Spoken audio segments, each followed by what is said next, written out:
This is the Conservative American Message, hosted by the one and only Cam Lau. It's Saturday, January 7th, 2023, and you can join me every Saturday to hear the greatest political content known to man. There's been a lot in the news lately about some violent Idaho murders, and as horrific as that event was, there's still a far greater threat in Idaho and across the nation: Planned Parenthood. Planned Parenthood is one of the worst murderers in history. They are especially horrible because they target the most defenseless of the population, babies still growing inside of their mothers. Fortunately, the Idaho State Legislature understands the atrocious nature of abortion, and in 2020 they passed a law to make abortion illegal across the state. This law left only exceptions in cases of rape, incest, and to save the life of the mother, the main three arguments typically used to tear down any pro-life policy. As most of you know, the Supreme Court decision in Roe v. Wade in 1973, which is almost exactly 50 years ago, prevented this law from having any effect. But since the more recent Dobbs v. Jackson case in the Supreme Court, Roe v. Wade was effectively overturned, allowing laws like this one to be enforced. Planned Parenthood immediately filed a lawsuit against the state, but the state Supreme Court decided on Thursday that the state of Idaho Constitution does not possess any right to abortion.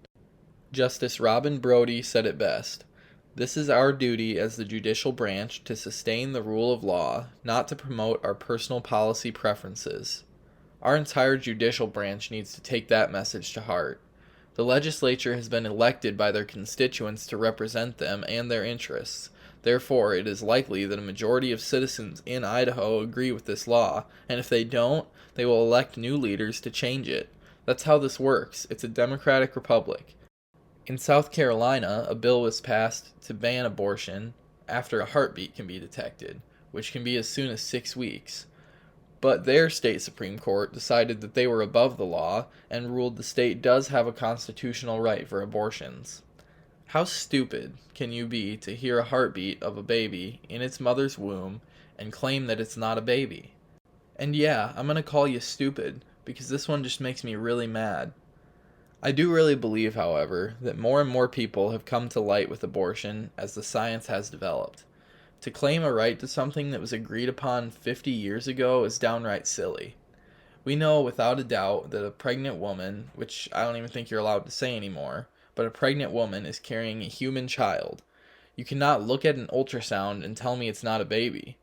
Regardless of the viability of that baby, it is nonetheless, by all scientific terms, a human child. There is no evidence to the contrary. You cannot kill another innocent human, period. If you have an argument that justifies killing innocent babies, you know where to reach me. I'm at the Conservative American Message on Instagram and Facebook. But it's not enough to just genocide the most helpless of society. They also want you to pay for it. Planned Parenthood received $16 million in 2022 from the federal government in grants. They also received donations from severely misguided people. Not to mention all of the abortions that are paid for by government health insurance. And before anyone says that Planned Parenthood is more than just abortions, shut up. There are 2,700 pro-life pregnancy centers in the United States that provide all of the other services with the goal of actually helping women, not just making money off of abortions. At the end of the day, abortion is murder, non-negotiable.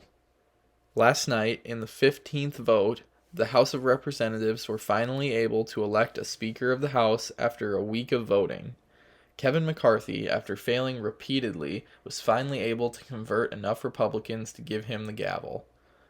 For most who kept up with the latest development, this was a very frustrating process that showcased the lack of unity between Republicans and shone a spotlight on Congress's reputation of slowness to action.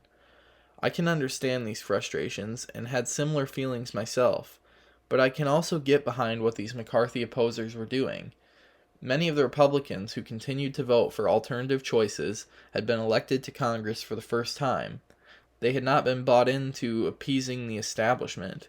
They came to shake things up, and that's exactly what they ran on. A prime example of this was Matt Gaetz voting for Trump to be the Speaker. Fulcher. McCarthy. Gates. Trump.